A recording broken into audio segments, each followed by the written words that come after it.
Hi, everybody. I'm Jason Klein, Senior Director of Learning Partnerships at Northern Illinois University, and we're really excited to have you with us today. We've got Joe Bruno, who will introduce himself and his topic in just a moment, but I was privileged enough to actually serve on Joe's dissertation committee, and this is a really important topic, and particularly at this time when we've got multiple pieces of legislation sitting in the General Assembly as we record this that relate to student course requirements and options that affect course selection at the high school level in Illinois. And even without those pieces of legislation or other legislation that was passed a few years ago, this still remains a really important topic that affects everything from parent perceptions of what their children are doing to how students interact with teachers and counselors, to even student kind of peer pressure and peer relations around what they're doing in school. And so, with all that said, we're going to turn it over to Joe. For those of you who are here with us live, there will absolutely be an opportunity for you to ask questions, and you're welcome to either put those in the chat or you will be able to unmute and ask those questions a little later on. And in the meantime, I'm going to turn it over to Joe. Hi, everybody. Can everybody hear me? We're good to go before I get 20 minutes in. It's like we can't hear anything you're saying. My name is Joe Bruno. I am the instructional supervisor of CTE am I allowed to say what school I'm working at right now? Okay, cool. At Glenbrook North, which is in Northbrook, Illinois. Hi, Amy. I spent the last 2 years of my life creating this dissertation on student motivation and CTE course selection. So I'm going to go through this process. As Jason said, you can write comments in the chat. You can also just like wave to me or just start talking over me if you have specific questions or if you want to talk about anything.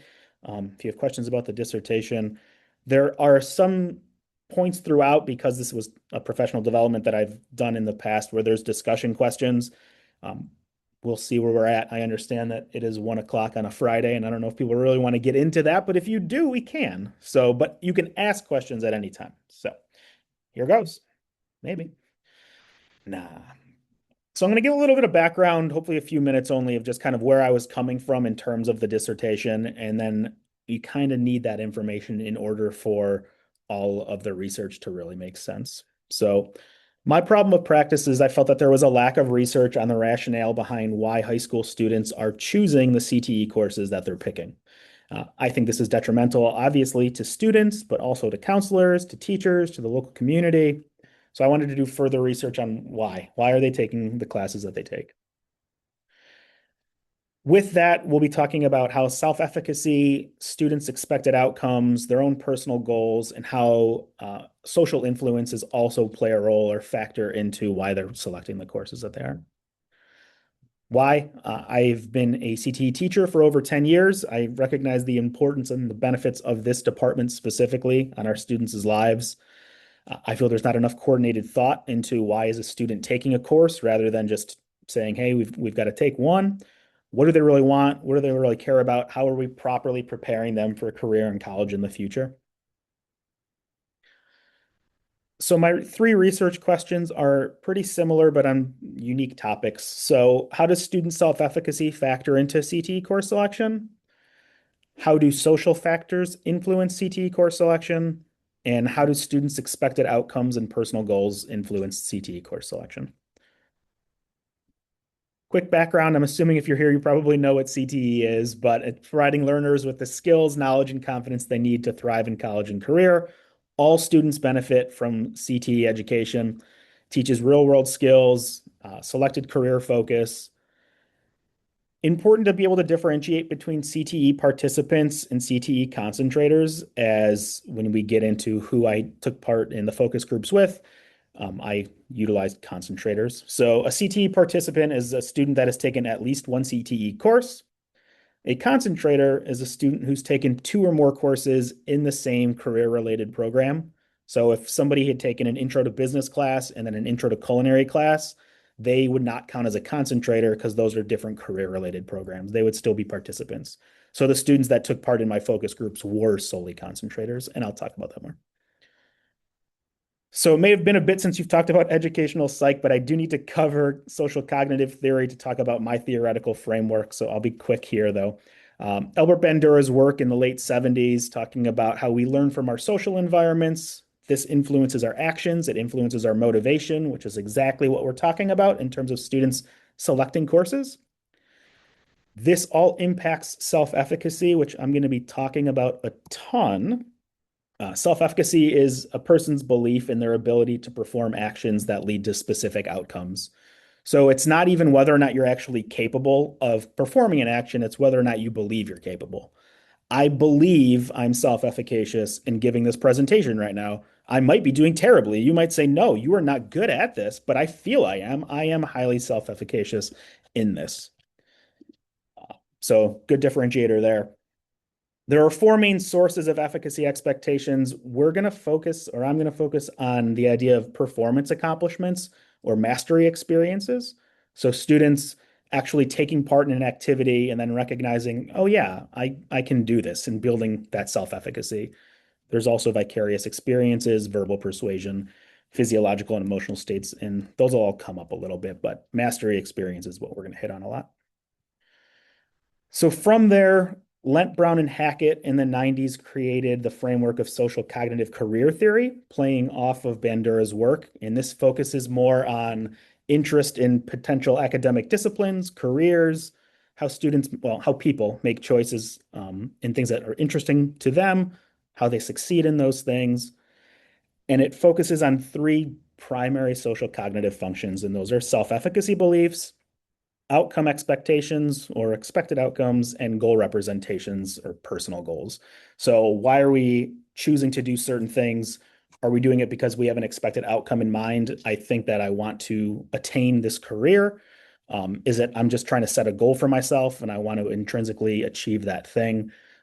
The reasons behind why we are doing what we do. And then they also added a piece about contextual determinants.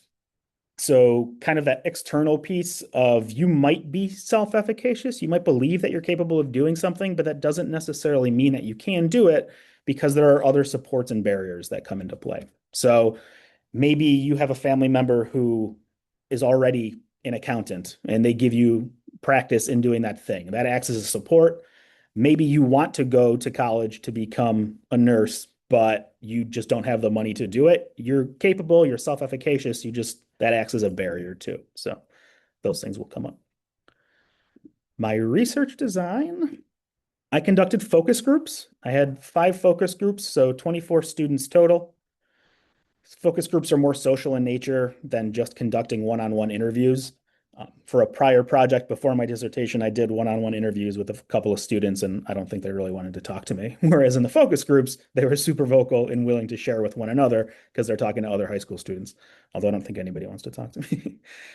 They are more useful when attempting to determine what motivates people, and that's what this entire dissertation was about. Why are students motivated to take our courses? They were 45 to 60 minutes. I had junior and senior students who were CTE concentrators. So they had 2 classes in the same career-related program. We have 3 sub-departments at my school. We have a business department. We have family consumer sciences, so culinary classes, fashion classes. And then we also have tech ed, which is woodworking, welding, engineering. So we had students from all 3 sub-departments. The school itself is a suburban school in the Midwestern US. 90% of our students enroll in a 2 or 4 year college. They were selected because of my interest in ways to better support student decision making. Just knowledge for you, 67% white, 22% Asian, 5% Hispanic, 5% 2 or more, 1% Black. And a useful point that we will definitely come back to later is that our student to counselor ratio is 231 to 1. The state average is 494 to 1. So that's useful to note when we get into social influences and we talk about the counselor's influence on a student's course selection, of just recognizing that ours is 230 to 1 to 1. The state average is 494 to 1. So we'll come back to that. All right, so the themes themselves. After conducting all the research, analyzing the data, I came up with 10 themes about why students are selecting the courses that they're selecting. None, these are not ranked in any order. So as I go through, it's not like this was the most important thing or this was the least important thing. I tried to sort them based on the research questions. First theme was the idea of academic and mastery experiences. And then there's four sub-themes. So I'll talk about each of these. For each of these sub-themes, I am going to have a little bit of research or information for you from the focus groups, but then I'm going to end each one with a quote that I feel best encapsulates what the students were getting at there. So rather than hearing me talk, you're going to kind of hear me talk in the voice of a high school student. So applied skill competence supports the work of Usher and Pajares, who said that mastery experiences are the most influential source of self-efficacy. So if students are actually taking part in experiences, that raises self-efficacy. If they feel, yeah, look, I've done this thing, I've tried this thing, I feel that I'm actually capable of doing this, that raises efficacy. What we heard in the focus groups, students talked frequently about taking part in things like accounting simulations. You walk into accounting, I don't know what a T account is. I have no idea how to do this. Very low self-efficacy. But then they take part in the activity and they're like, no, I can balance this. This actually makes sense. I can totally do this. Raises their self-efficacy. They feel, yep, I'm capable. I can do this. They talked about mock trials and business law classes, lesson planning in early childhood classes of actually building their own lessons, presenting them. Yeah, I can do this. Baking a cake without a teacher's help, sewing costumes without teacher's help, all of these things that you walk in, I don't know how to use this machine. In a couple of weeks, yeah, I can actually use this machine. I feel good about it. In a quote here, I felt confident when I was able to sew an entire shirt without needing my teacher's help. That just made me realize that I'm really capable of creating things.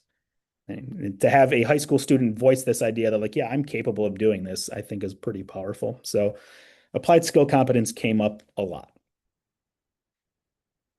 CTE course design had, I think it was in the top 5 most comments, the way that CTE courses are designed compared to what we would think as a typical core course.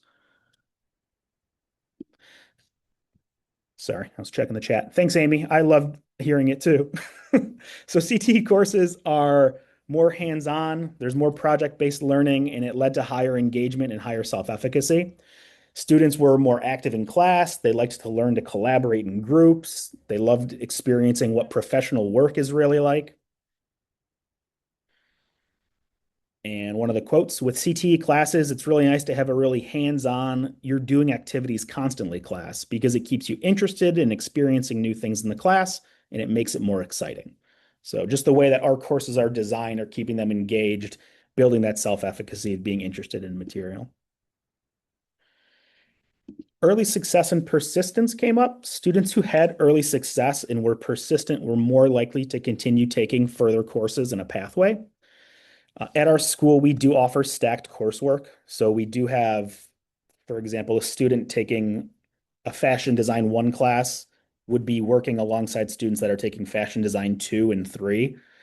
And that stacked coursework acted as a vicarious experience for those students of seeing, hey, I know what they're doing in fashion 2 and 3. I'm self-efficacious enough to recognize that I'm capable of doing those things too. And those projects seem pretty cool. I want to do those. So they were more likely to take more courses when seeing what other students were doing. And as you relate it back to kind of your own schools or your own programs, even if you're not offering stacked coursework, like think about what can you do to show off those higher level projects to students so that they see, oh yeah, based on what I'm doing in 1, I could do this stuff in 2 or 3 or later courses in the pathway. Confidence in the pathway was low in the first course, but early mastery experiences show them that, yep, I'm capable. So I'd say now my confidence is pretty high, but that's because I took 4 levels of the same course. I feel like when I was starting out, it was definitely low. So they continued to take it. They liked taking the courses. In terms of self-efficacy, students talked about prior extracurricular activities and experiences they had there. So experience with material covered in these courses in their own personal lives offered them the ability to build their confidence and learn new skills. Students talked about how they've already started their own like lawn mowing business. So when they went and took a business class, they already had that experience. They already felt self-efficacious in it. They felt more engaged with the course content. They'd worked as teachers' assistants at local grade schools, so they wanted to take the early childhood courses. And then transferring those experiences made them feel ahead of their peers, built that self-efficacy. They felt truly capable of completing whatever was expected of them. So when I took entrepreneurship, I just felt like I was really ahead of the game because I'd already started my own business. I already had a lot of prior knowledge about it. A lot of the activities we did in the course were similar to stuff that I've done in real life. And we'll see that come back again too, right? How do we tie it into things that they're interested in or things that they know? Second theme was interest-driven confidence. So how interested they were in the material. Students' interest, I mean, I'm not telling you anything that you don't know, but students' interest in course content played a significant role in CTE course selection. Their confidence grew when they were doing things that they were interested in doing. They voiced the idea that they put more effort into these courses because they actually cared about them. They weren't being forced to take them. They chose the elective. They were more likely to pay attention. They were more likely to do work outside of school if called upon to do it because they actually cared about what they were doing. This led to higher confidence, led to greater self-efficacy, and it encouraged students to pursue more careers in CTE related fields. Couple quotes. I enjoy what I do, so then I put more effort into it, so then I in turn get more confident overall with it. I was confident because I was learning things I was really genuinely interested in. Great, that's awesome. The theme that had the sub-theme that had the most comments of all was the idea of comparison to core classes. Students had higher confidence and greater interest in their CTE courses. These are key components of self-efficacy and career interest. Students felt CTE courses were easier, and I think this would be super interesting if anyone is interested in pursuing their own dissertation, figuring out are CTE courses actually easier, or are students just more self-efficacious in them because they're interested in them, they feel confident in their work, and then thus it feels like this work is actually easier. They're more engaged, or are the classes just easier? I don't think so, but they understood the applicability of their CTE course content to their own lives. It was a lot easier to tie it in than they spoke about in a lot of their other courses. In my CTE courses, I'm not as scared to make a mistake as I would be in a math class or a science class. I honestly just feel more confident to raise my hand, especially because it's something I'm more interested in than like a math or science class. I just think there's more of a sense of community in these classes, especially with group work. So that theme came up again and again and again of comparing it to what they're doing in their core classes, the interest that they showed in these classes and how much they cared about them. Um, I think a student being willing to say, I'm not as scared to make a mistake in a CTE class is also pretty amazing. Students talked about how they wanted to build essential skills. We'll talk later about the extrinsic portion of it, but they also talked about it intrinsically. Essential skills are kind of those workplace skills that we're talking about that we feel that students need to perform in the future. Some people go calling them soft skills or whatever you want to call them, but we're going to use essential skills. I don't want to upset Jason, and that's what I've used in the paper. So these are essential skills. They talked about how they wanted to just build interest in cooking and sewing and becoming better public speakers, not because they felt that it was going to benefit them as a career in the future. It was just something that they just wanted to learn how to do. So it wasn't grade related.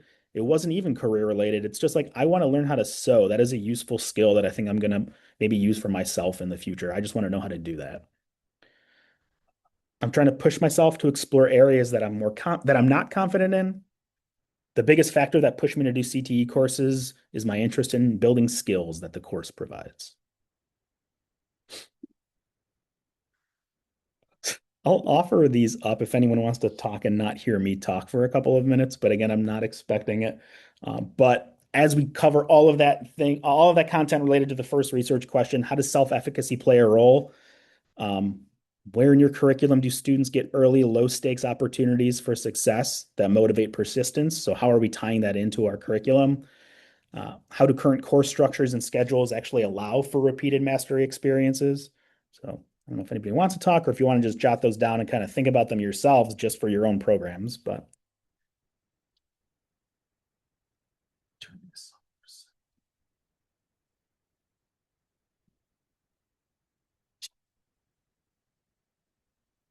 Okay, I'm going to move past it.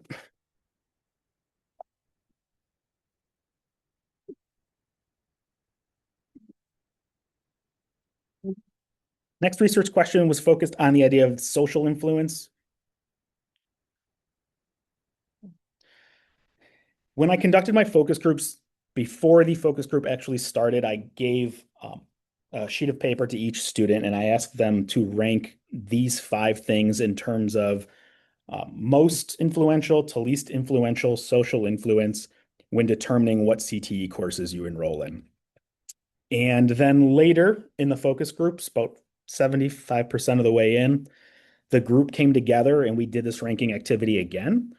And I said, now that we're all talking with one another, let's try ranking these again. We do not have to come to consensus. You guys can disagree on certain things, but let's see how we feel together. Every group, all five, came to consensus pretty easily. And then I analyzed that data compared to individual versus the group. The only thing, if I did my dissertation again, the only thing that I really did not like is the idea that I needed to add another category down here because there could have been other influences that I just didn't know about. I don't know if maybe kids just watch TikTok all day and they're like, that's how I pick classes. Somebody on TikTok told me to. So I needed to have that piece, or maybe they have outside college counselors or anything else that I just didn't know about beyond obviously schoolmates, teachers, school counselors, family members. But that ranked last because the kids had no idea what I was getting at. So that was number five. But anybody want to take a shot at what the fourth least, or yeah, fourth most influential, I guess, social influence was? The next thing that kids cared about least in terms of selecting their courses: friends, peers, teachers, the school, the community in general, school counselors, or family members. You can even type a number into the chat if you don't want to voice your opinions.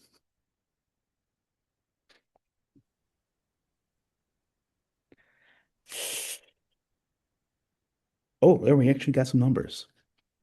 Teachers, Amy for, oh, actually, different Amy for the win. Yes, it was school counselors as number four.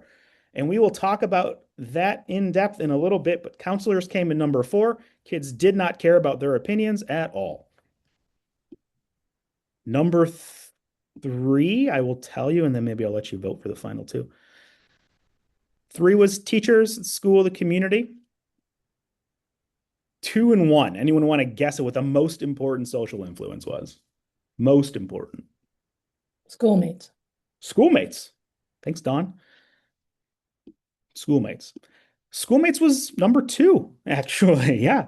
I was very surprised that family came in first in terms of social influence. So I will talk about each of these. Nice job, Derek. Derek guessed family. I wouldn't have guessed it. Familial influence was the most influential social factor when determining what CTE courses students enrolled in. Individually, 14 of the 24 students ranked family as most important. 5 of the 24 ranked it as second most important. So about 80% had them in the top two. As a group, all 5 groups ranked family most important. Again, as I'm talking about this stuff, like you kind of think in the back of your mind, like how are we engaging families in our schools or in our course recommendations, or how are we getting them involved? Because this is showing that they are important when students are signing up for the courses that they're selecting. So parental recommendation was a sub-theme. Parents were encouraging students to pursue their goals related to their futures. They were supportive of not only their college and career plans, but also just their interests more generally. One student said, I think the biggest influence was my parents' freshman year. I didn't really know what I wanted to do. They said this would actually be a really useful class for my future. They know me. So having that relationship, these people know who I am. They know what I might be interested in. How can we leverage that as we have students enroll in courses? Sibling recommendation came up a lot too. Older siblings' endorsements and oppositions steered enrollment. They acted as a form of just proximal social capital and contextual supports. So younger students relied on their older siblings' advice and they trusted their own judgment on areas of strength, but also negative things too. So you should take this class because of this teacher, or I just know that you're interested in this area, so you should do this, which I think is actually, yeah. My older brother told me that I would really enjoy the childhood education classes because he knew that I liked working with kids. It was kind of his influence that he even knew about the classes that made me want to join. This student specified that like her older brother didn't even take any of the childhood education classes. He took other stuff. He was a different type of student, I guess, but he knew that they existed. He knew his sister, and he said, "Hey, you should probably take those." So sibling recommendation comes into play. Students brought up familial experience in the field and how that played a role in their course selection. Familial role models led students to enroll in similar CTE courses. So they talked about parents, grandparents, uncles, cousins, how they had a certain job or career. Negative experiences also guided them in what they didn't want to pursue. So one student said, "My mom's an accountant, so I knew I didn't want to do that because she seems very bored." So, sorry for anyone who's interested in accounting out there. But just showing that it isn't necessarily all positive. They were also hearing other negative things too, or recognizing, even though that could be the greatest thing in the world, from what they're seeing and experiencing, I don't want to do that. Both my dad and my grandpa have extensive business knowledge. If I do have any questions, there are plenty of people I could talk to in that field. That was really one of the major things that drove me to take these courses. Schoolmate influence. So important to differentiate friends and peers here, because a lot of times they're used interchangeably, but they are different things. So when we talk about friend recommendations, that's typically an individual with whom student shares like a personal, mutual, some sort of meaningful relationship. So a little bit closer than a peer who is someone who's just grouped with a student based on like shared characteristics. So they're just in the same grade, same social status, they play the same sport. So when we talk about friend recommendations, this was the second most important social factor. Half of the students ranked at number two, three ranked at one. Oh, I'm sorry, in the top two. Three ranked at one, nine ranked at two. As a group, four of the five ranked this as the second most important. They talk about how their friends shared their own experiences in CTE and gave them suggestions. You get to hear about their experience. You can share your experience. I'd heard such great reports from all of my friends. They loved the class, so I ended up taking it sophomore year. I feel like my friends can be really influential. This idea was also a surprise to me because we know that as students move beyond kind of middle school age into high school age, they kind of start shifting away from familiar recommendations into peers, right? Talking about friends and peers. So I thought for sure this would be higher of my friend told me I should take this, I should take this. But all of the conversations were no, we're still resorting back to families first. We do listen to what our friends have to say. Peer recommendations, broader network, upperclassmen in classes, just their general classmates, friends of siblings. They acted as vicarious experiences. So just hearing their experience was helpful to gain more honest or clear information. The idea of a sense of community in CTE came up frequently. Relationships with peers and teachers in CTE courses had an impact on why students selected these courses. It built student confidence. It built student self-efficacy. Students in the focus groups talked about how CTE courses fostered a more welcoming environment. They felt more comfortable engaging with their classmates and the course content. They enjoyed working with students from different grade levels, rather than just having a class full of all freshmen or all sophomores. They actually enjoyed working with upper and lower level students. CTE classes, in my opinion, are a lot more like a community and welcoming because you're always working together. I feel like I'm more comfortable talking to anyone or my friends or my teacher. I just feel a lot more comfortable, and then that makes me feel more confident. Counselor influence. All right. I debated whether or not even having positive comments as a sub-theme because only 2 of 24 students spoke positively about their guidance counselors. They talked about how they were comfortable asking them for advice. Their counselors had prior knowledge about student work experiences, and then they used those to help them make informed course decisions. So the students that spoke about it, they said, yeah, this was beneficial. This helped me make my decision. I believe my counselor is great. I can ask him questions and he'll give me an honest answer about my schedule and how a course fits into my career path. But even so, 2 of 24 making positive comments about counselors is probably not great. Negative comments. 18 of 24 students made negative comments about their counselors.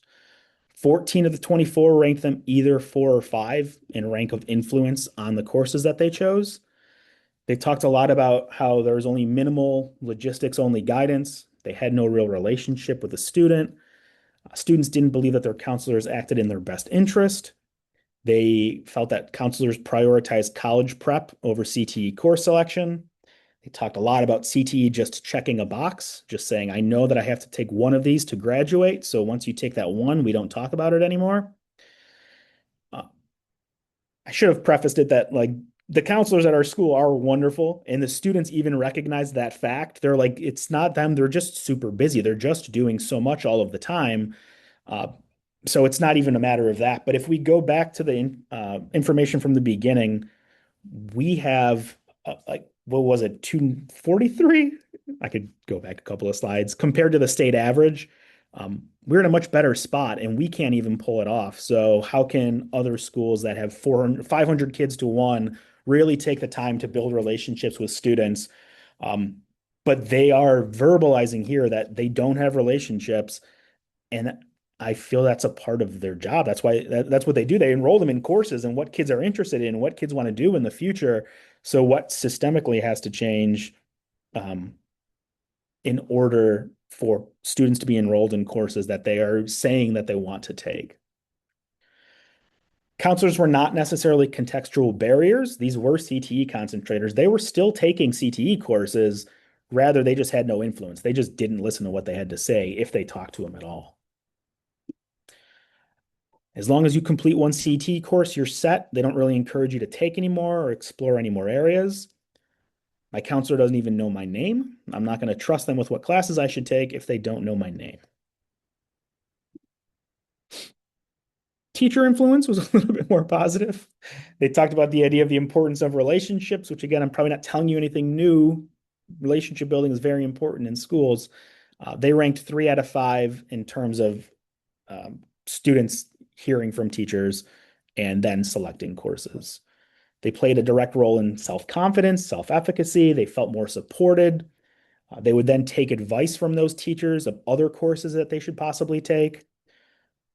Students talked about how they selected additional courses again just because they wanted to have the same teacher.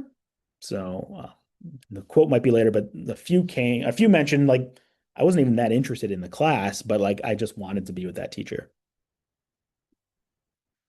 I think I do a lot better in my class because I have a relationship with my teacher. If I don't have a good relationship with my teacher, I'm not going to feel comfortable asking them questions or going in my own time to see them. Regarding taking a second course in a pathway, the teacher was very supportive and I wanted to experience that more. So less about the course itself. It was just this teacher was supportive and I want to experience that sense of support. So really building those relationships, getting them to enroll in our courses. The quality of teacher came up. So students' decision to enroll in CTE courses was influenced both by real and perceived qualities of teachers, both positive and negative. This teacher is good. This teacher is bad. I want to take it because of this reason. I don't want to take it because of this reason. Their interest and engagement in the content was shaped by the particular teacher. So if the teacher was passionate, if they were enthusiastic about their content, they were more interested in the material. If they were able to relate the content to students' lives, they were more interested in the material.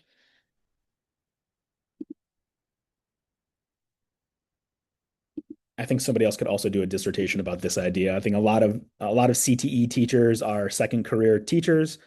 We are passionate about our content. Not to say that other teachers aren't, right? But we chose this as a second career. We really want to do this thing. We're passionate. We want to teach other people about it. And that showed up in students saying that the more passionate and enthusiastic they are, I care more about that too. So I think a teacher's high expectations as far as work goes will drive students to work harder and feel better about their work, and in turn, be more passionate about the class. I'm going to skip discussion questions. But I'll share the presentation too. You can kind of stew on that yourselves. All right. The last research question talked about students' expected outcomes and personal goals, kind of what they were hoping to take away from these courses and how that played a role in the courses they selected. The seventh theme was just general exploration of the future. Students talked a lot about just general likes and dislikes. They took a CTE course because they're exploring their interests, they're exploring their passions. It was also an avenue for identify areas that didn't align with their preferences, of recognizing in high school, is this a thing that I actually want to do? In the future, I'm just trying to figure it out. I'm trying to figure out things that I like and dislike. I talked about planning next steps, diversifying their experiences, assessing what am I actually good at? What am I confident in? Student said, I was honestly just interested to see if that would be a future pathway I wanted to take. I feel like the more classes you take in your field, you start to figure out what you want to do, but more importantly, what you don't want to do.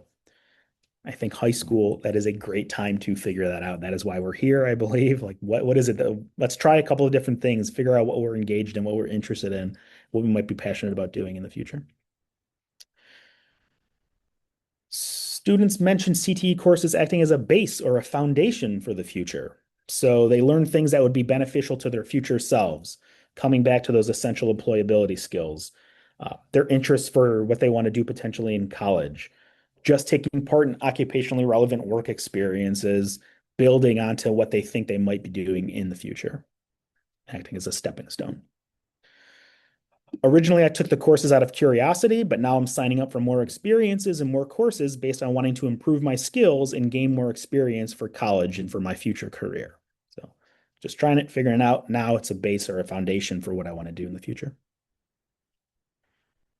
College prep came up.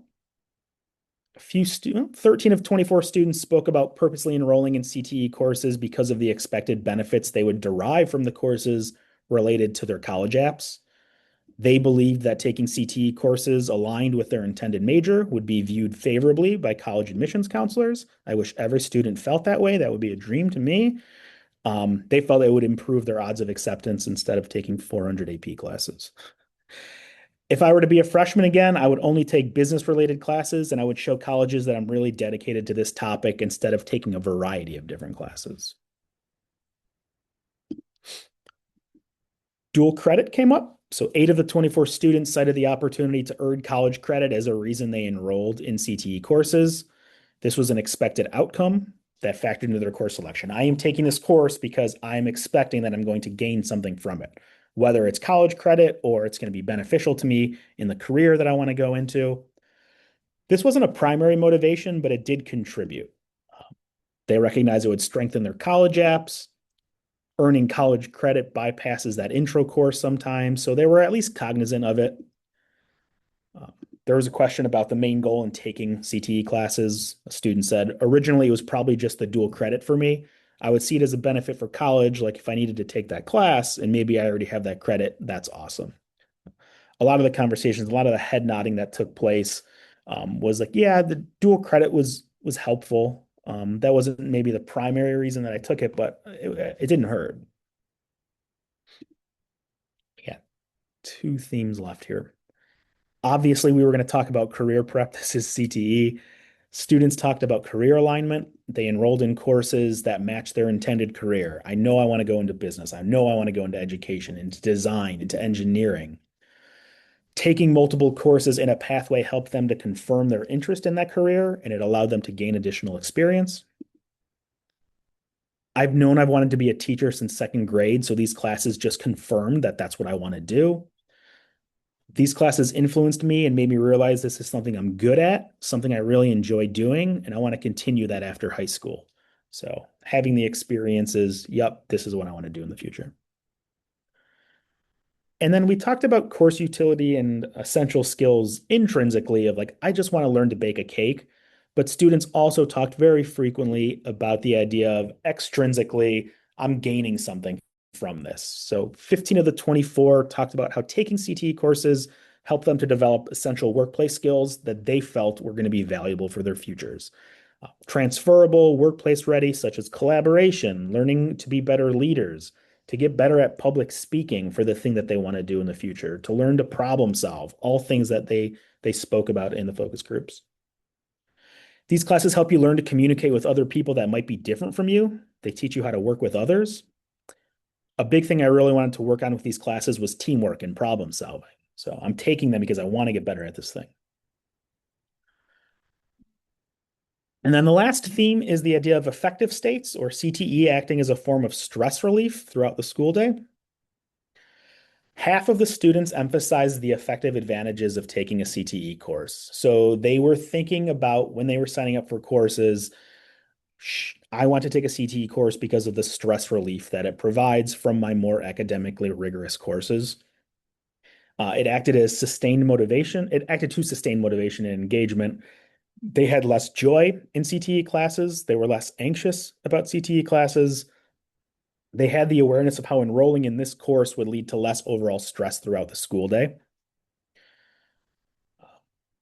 They talked about all the work you do is in class, and that was nice to have a brain break during the day where I'm doing something I really enjoy doing.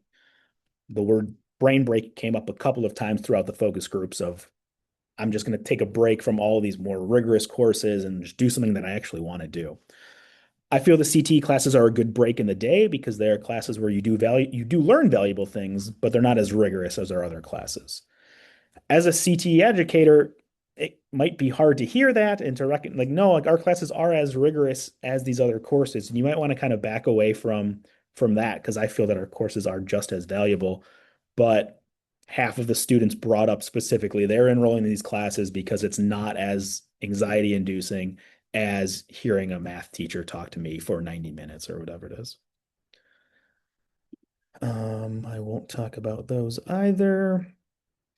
So to wrap up, just recommendations that I had based on my dissertation research for teachers. Make sure you're really prioritizing relationship building in classes. Take time to reinforce verbal persuasion, encourage students to help build their confidence and their self-efficacy. Make sure we're delivering high quality, rigorous program of study. Students were enrolling with expected outcomes and goals in mind. They do want to prepare for their futures, so make sure that we are making sure that we are preparing them properly. It shouldn't be a blow-off class.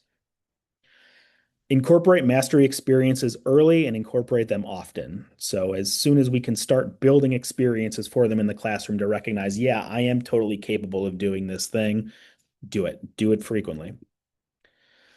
Make a concerted effort to highlight vicarious models in class. If that involves bringing in guest speakers, having student mentors, having outside mentors, partnering with families, having upperclassmen mentor lowerclassmen, anything to show off the things that we're already doing in our classes and showing, hey, if this person can do this, I can also do this, or that's of interest to me.